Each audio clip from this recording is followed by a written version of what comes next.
player of the match. Walang iba kundi si Dada Yuboco.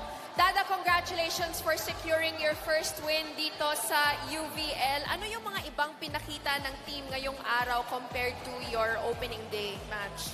Bali, nag-less error po kami. Mas pinalakas po rin namin lalo yung depensa namin. Nang sa ganun, lahat po ng makakalaban namin, alam namin ibibigay namin best and mahihirapan din po sila.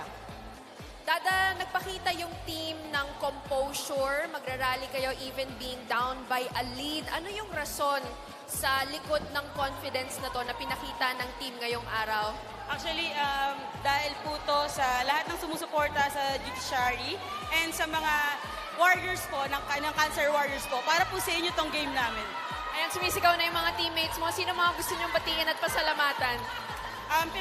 Pinapasalamatan ko po lahat po ng mga justices namin, lahat ng mga attorneys namin, lahat po ng mga sumusuporta sa judiciary team, ng volleyball team, sila Attorney Cheryl, Attorney Ana, si Attorney Carrie Cunanan,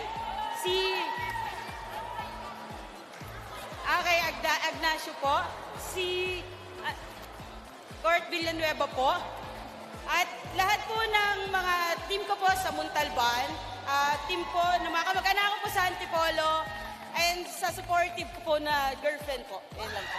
Yun naman, dahil ikaw ang ating best player of the game, meron kang gift package mula sa Black Mamba. Again, maraming salamat and congratulations. Balik sa inyo, Eric and Chiki. All right, thank